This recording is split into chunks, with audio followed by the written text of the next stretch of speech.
Welcome to the Security Weekly News Wrap-Up Show, episode number 162 for the week of 24 October 2021. Virtual crime, war driving, Iran, SEO, QR code attacks, Avast, CISA, Windows 11, and Zuck strikes back. I'm Doug White, and this is the Security Weekly News. This is Security Weekly, for security professionals, by security professionals. We interrupt our program to bring you this important message. It's the show that keeps you up to date on the latest security news twice a week. Your trusted source for accurate security information and expert analysis. It's time for Security Weekly News. Every 11 seconds, there's a new ransomware attack. Oil pipelines, universities, corporations, all paying millions of dollars. Barracuda says, don't pay the ransom. Before a ransomware attack occurs, train your teams to recognize an attack and use anti-phishing technology. Protect your applications, and they can't get onto your network. Simple backup and restore solutions quickly recover your data without paying the ransom. Build your ransomware protection plan now by visiting securityweekly.com/Barracuda. That's securityweekly.com/Barracuda. All right, we're going to wrap up all the shows. On Application Security Weekly number 170, John and Mike had Ashish Rajan, the head of security and podcast host at Cloud Security Podcast, on. Ashish was on talking about how SAST, which is static application security testing, is going to die in the world of DevOps and cloud development. That was definitely of interest to me. I mean, I keep thinking about, how we actually started doing some DevSecOps, despite us telling people that for years and years and years. They actually started trying to do it. And then DevOps starts changing, and then, boom, here it is. So all of a sudden it's like, well, we almost got there with this old model that changed. Now we're into a new model. So check that out if you're doing that kind of thing. Even if you're not. On Business Security Weekly number 236, Ben, Jason, and Matt talked with Renee Charun, the deputy CISO at Fortinet. Renee was on to talk about, a lot of scary stuff, like the expanding attack surface, or the ever-expanding attack surface, which is kind of like my pant size. Constant changes in the landscape, growing cyber skills gap, and how leaders need actionable advice from people that actually have experience with all this. That was kind of like that stuff we saw from Missouri, right, where you got like the governor, talking about hacking and all this stuff, and obviously he doesn't know anything at all about what they're talking about. So definitely that. And they also talked about their book, Fight Fire with Fire. In the second segment, CISOs approach the board with precision and simplicity. Layoffs taught me to never make 3 powerful leadership mistakes, 6 zero trust myths and misconceptions, and of course they always have a ton of stories in there, so check that one out. On Enterprise Security Weekly 248, Adrian, Katie Teitler, Paul, and Tyler Shields had Jamie Moles, the senior technical marketing manager at ExtraHop, on the show. Jamie was on talking about encryption and the various techniques attackers use to hide using encryption, but they also talked about common objections about decrypting things and some pretty interesting ideas about the decryption concept. They did have a demo of how ExtraHop reveals network detection and decrypts network packets, and the response platform decrypts traffic during attack. So it was pretty interesting stuff. And there's a lot to talk about with encryption and VPNs and decryption and when you can decrypt and how do you prevent attackers from all that.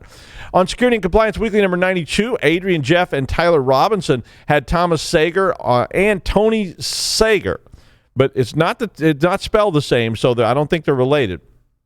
So it's father and son. The mystery voice in my head just means father and son. So they are related. Thomas is an associate cybersecurity engineer for CIS, and Tony is a senior vice president and chief evangelist at CIS. They were on talking about the importance of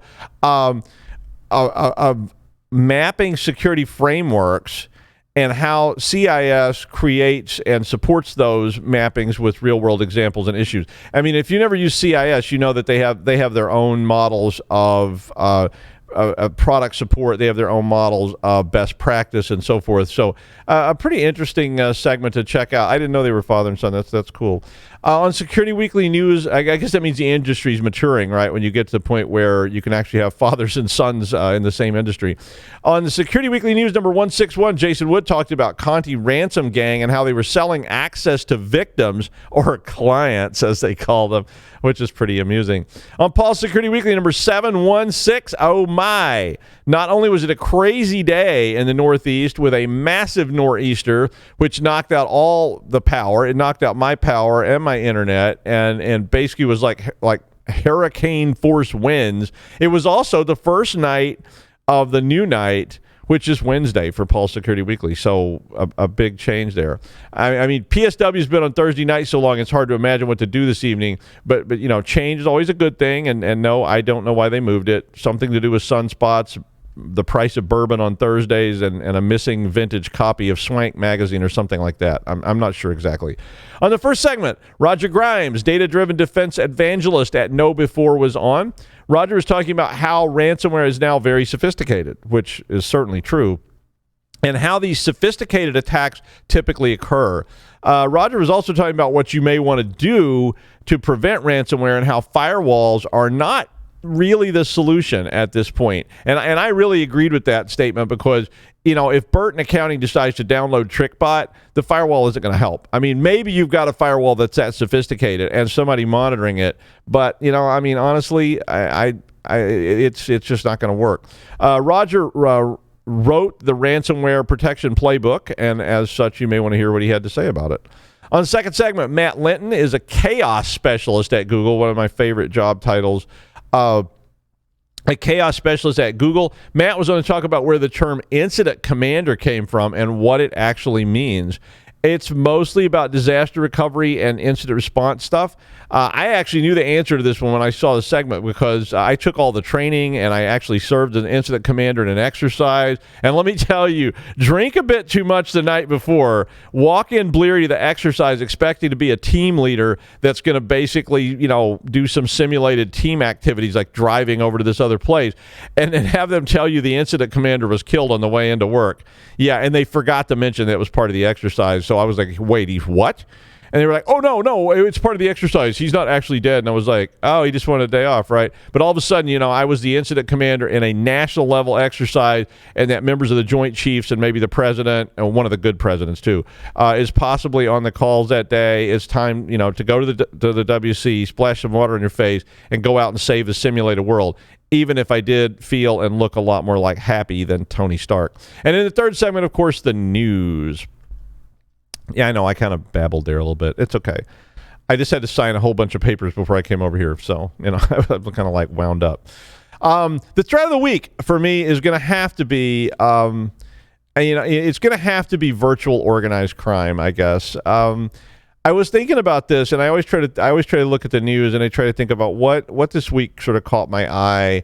And this time it was virtual organized crime. You know, I mean, organized crime's always been around, right? I mean, I'm sure in ancient Samaria, some guy with a nickname like, you know, Steve the Ice Pick or Johnny Bones or something was shaking down the locals down at the local bazaar where they were selling grain or whatever. And I mean, organized crime is pretty much a New York standard and, you know, Northeastern standard, at least in terms of storytelling. I don't know anything about actual organized crime because I've never had any dealings with it. I've never known anybody who had any dealings with it. You know, so everything I know comes from movies and TV, which means, of course, it's real, right? But I know it is a real thing. I mean, somebody is running drugs across the border, and they're unloading them in that garage that you stumbled into that time when you had a flat tire. Someone runs those illegal gambling dens that you stumbled into once when you were looking for the kitchen, and somebody runs that place in Jersey where they sell stolen guitars that you stumbled into that time looking for a cheap deal on a used Les Paul. I mean, so it makes a lot of sense that as the world moved into virtual space, well, crime would move into virtual space as well. I mean, I remember one time, a long time, I was looking at Silk Road, and this is when this stuff was first going on, and I told my friend, would you really send $500 worth of Bitcoin to some guy named Dog Rapist in the hopes that they would actually send you heroin? I mean, you know, it's on a website with an IP address. And my friend said, well, one time I bought some cocaine from a guy named Dog Food Baker on a street corner, and that turned out okay. I was like, His name was Dog Food, and he was like, yeah, they called him that because he crossed some people up. Well, anyway, you get my point. Crime's going to happen. It's just economics. I mean, if somebody's willing to buy a stolen Les Paul because it's a lot cheaper than a new one at Manny's Music, somebody will steal said Les Paul, and someone else will sell it, and somebody will buy it. And if they could do all that where they could skip through the world of jurisdiction and sovereignty, all the more so. I mean, think about all the risk associated with buying that guitar in Fort Lee. The place might be being watched. Maybe the guy who it was stolen from is going to see you buying it and come over there with a ball bat. And, you know, if you could buy it on the dark web and have it delivered to that little old lady that lives up the block who never comes out when they ring the bell, well, I mean, bada bing, right? I mean, so anyway, this came up because this week the Groove ransomware gang called for an all-out offensive against the United States because the U.S. was picking on poor Revil. And Revil was all but shut down after the Colonial Pipeline incident, and they sort of had to vanish for a while. And, you know, the U.S. got out the old ball bats and took them to school, and so they were shut down. And Groove had these poorly worded threats. It sounded like a brain-damaged parrot reading a Google translation of a Finnish textbook on DeLorean repair. But the idea is there, you know, that they're threatening this. Paulie and Tony basically make the city councilman an offer that they can't refuse. Approve this apartment project or we break your knees. It's simple, you know, good old, you know, movie, TV, gangland stuff. I mean, I could really see that going off in that direction. It's probably already happened and is continuing to happen. I mean, think about SolarWinds, right? How many other supply chain API type threats may be out there lurking? We all have to know that there are more. I mean, that's just the one that happened. Good morning, Senator. My name is Ernst Blofeld, and if you don't want us to delete all your crypto wallets and release these photos of you with a baboon, 2 gallons of yogurt, and your second cousin's friend in that hotel in New Jersey, well, you know, you need to stop going after my good friends down at Smirsh. Oh, and we like James Bond brought over to this Motel 6 in Cleveland so we can bash him up. Now, I mean, I could see this happening. I mean, all this works pretty well virtually. You can pay for things with the old days of what in the Big Lebowski. You remember they were supposed to throw a briefcase full of money off of a bridge while they were driving over it, and yeah, I mean, you could pay for that with Venmo or Bitcoin, and you don't have to worry about some kid stealing it out of the car. I mean, I don't know who Groove is. Maybe it's some kid in Minnesota, or it's some kind of Shinjuku girls working out of a steampunk laundromat in Taiwan or something. Who knows? We did get a news story yesterday talking about Revil and how this Russian billionaire has been associated now with Revil by the German police. But there is a reason we call it organized crime. It's organized. It runs like a business. It's not like some guy named Chet who decided that even though he smoked a whole lot of meth this morning, robbing that foosball table at the arcade was probably worth a jail time. You know, so I think the organized crime model is making or has already made a very nice transition into the virtual world, and it's going to continue to do so. And add to that, nation states acting like mob families and putting virtual button men on the streets, fill in a dozen more gangland sayings here, and you got a business model.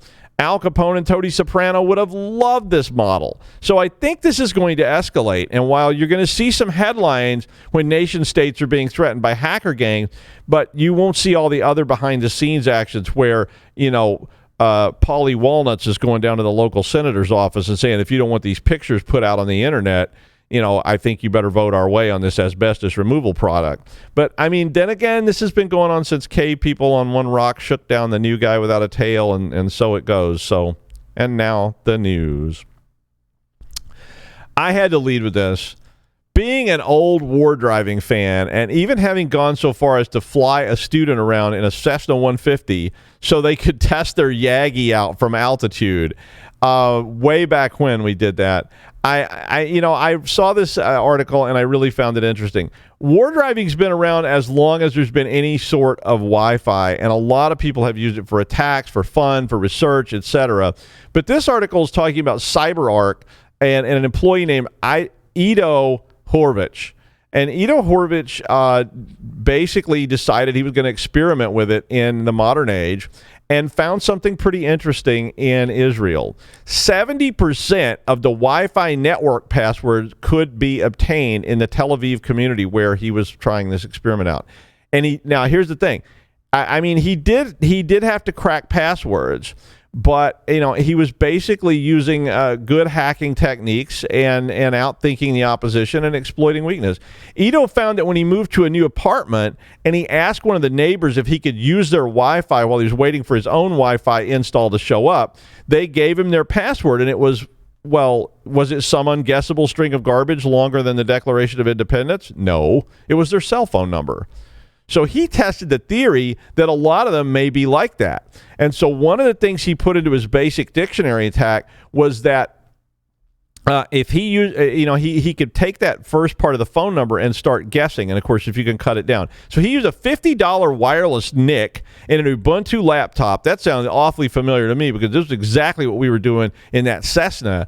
And he used hex dump tool. He captured 5,000 password hashes. Once he did that, he started trying to crack the hashes and had to use some good old crypto theory. So Israel uses 05 as the first digit of the phone number. It's the international code. And that reduced his space to 8 digits. So the point is that this is pretty much spot on whether they used phone numbers or not. It's a huge threat since a lot of these people are working from home. And he cracked 70% of these 5,000 passwords. That doesn't really surprise me. I mean, think about it. Small businesses, people at home, if you got weak Wi-Fi passwords and somebody's out there cracking them, they may be able to get into corporate networks because if they can jump through your home or your small business into another business that you're connected to, this suddenly becomes a thing again. Make them work for it, people. Come on. Iran was struggling with a cyber attack that left fuel stations around the country shut down since the attack resulted in an e-card that is used by Iranian citizens to get a subsidized price on fuel, and the e-card stopped working. So National Iranian Oil Products Distribution Company operates more than 3,500 fuel stations in Iran, and back in July, the Iranian rail transport system was shut down using an attack that had the number 64411 up on the train boards, and they put it all over the place. And this week's attack actually had the same number, 64411, displayed on gas pumps instead of the price or whatever it was showing up. They had some pictures in the article of gas pumps showing this number, and so this number, of course, is the office phone of the supreme leader of Iran, Ali Khamenei. Khamenei, yeah, that's how you say it. So the attack has been described as being a politically motivated attack on the supply chain. And I guess if nothing else, it really starts to illustrate how many people are starting to target critical infrastructure and attacking critical infrastructure. Now, while we may not like Iran very much in the United States these days, these attacks should definitely make us start to, again, continue to examine our own critical infrastructure, because somebody's going to get unhappy about something, right?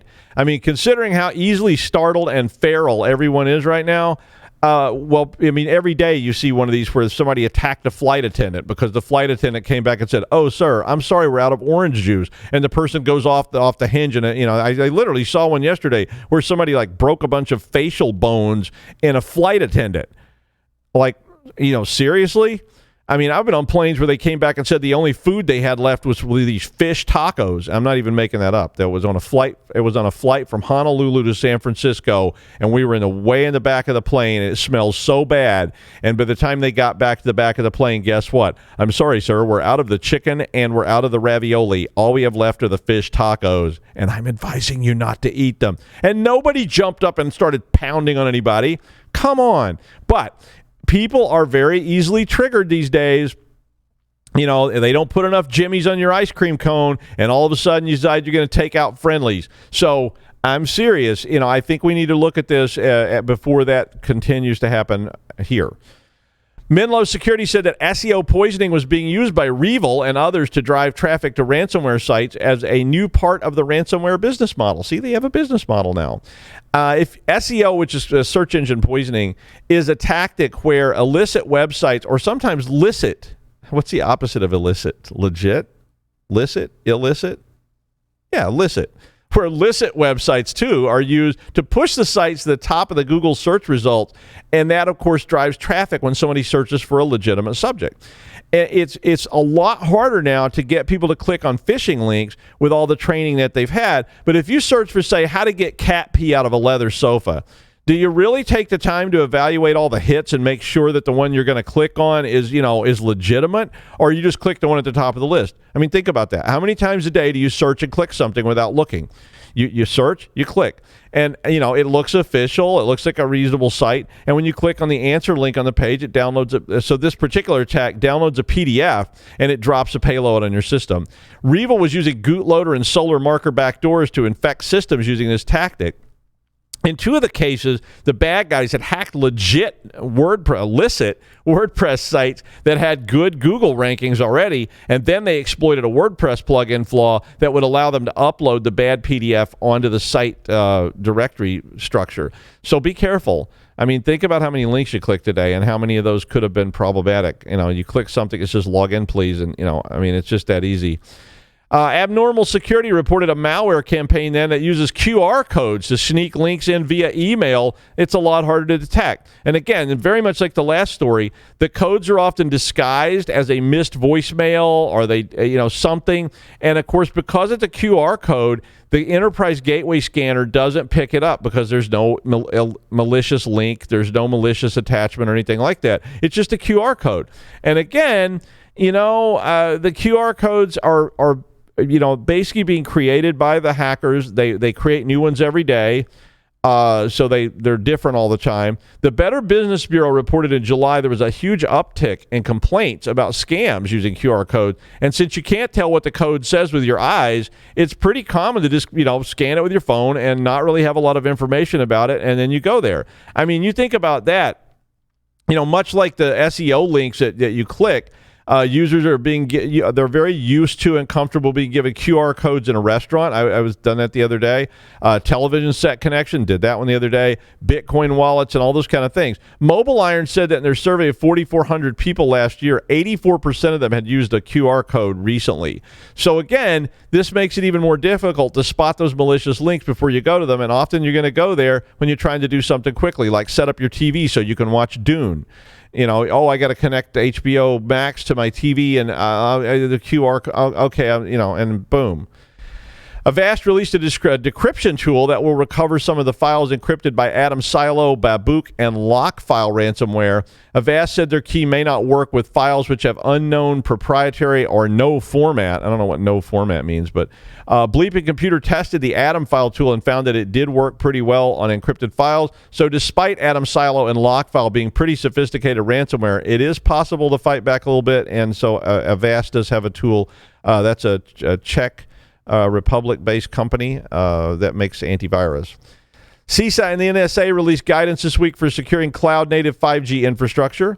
The guidance is targeted at service providers and system integrators that build and configure cloud-type service. This was added to the Enduring Security Framework, or the ESF as they call it, that came out in May of 2021. And it is based on engaging with experts across the industry to identify 5G security risk. Considering the ability to move laterally across cloud-based networks, 5G cloud infrastructure makes for a really juicy target space for groups in ransomware and other types of attacks, especially attacks that can spread automatically or not. I mean, you can spread manually too. Some of the recommendations included secure identity and access management in the cloud, patching secure configurations, network segmentation, always a big one with me, monitoring for lateral movement, and the development of analytics to detect adversarial presence in the network. There are 3 more parts of this guidance expected in this area related to the isolation of network resources, data in transit, and integrity of infrastructure that are due out this year. It's a pretty interesting read, even if you aren't doing 5G infrastructure. So it may be worth your time to check that out. And it had some pretty good advice. Microsoft continued to roll out Windows 11 this week and is now offering the upgrade to more devices. Microsoft stated that you should upgrade your devices to Windows 11 to take advantage of the latest features and advanced protections from security threats. They also stated that all eligible Windows 10 devices will be offered the upgrade by mid-2022. To do the upgrade, you must be on Windows 10 2004 or later and have installed all the patches updated through September 2021. The PC Health Check tool, which is now being force installed on your Windows 10 installation, will determine if the device is compatible with Windows 11. That process started last Friday, so if you've updated Windows, it probably already had that the health check tool installed. It can be uninstalled, but Bleeping Computer reported that uninstalling it didn't always work, and it may well reinstall itself. There are some instructions in the article to prevent it from reinstalling if you really want to do that and you're concerned about it. And finally, well, it's been announced now. Facebook is changing its name. I think they're trying to shift the focus away from their dealings in social media and all the bad press they've been getting, and more towards what their claim is they're trying to get away from being only social media and more towards focusing on a virtual world. And they decided to change their name to Kali the Destroyer. No, I'm kidding. It actually changing it to Meta, if you haven't seen that already. It's actually sort of scary to me because Meta would be a kind of overarching, all-controlling sort of thing, Meta user, that kind of thing. Yeah. Facebook did announce it is moving into virtual headsets and focus on the metaverse, as they call it, with Facebook being a secondary focus in the future. Facebook's been under fire since a whistleblower released 10,000 plus documents illustrating that Facebook was aware of how much polarization and angst their platform was causing. The rebranding will officially occur in the summer of 2022, and that, of course, and that the company would eventually be known. Zuck said it would eventually be called Metaverse, but in the short run, it was going to be called Meta. Zuckerberg said they were doing a smart glasses partnership with Ray-Ban and a video conferencing system that would use VR headsets, not evil VR headsets. He said they would only be used for good. They also claimed that this will create 10,000 new metaverse-related jobs, but that they would not be hiring the Winklevoss twins. I, for one, welcome our new corporate meta overlords. I'm the Pink Lady, and that's a news wrap-up for the week of 24 October 2021. See you next week on the Security Weekly News.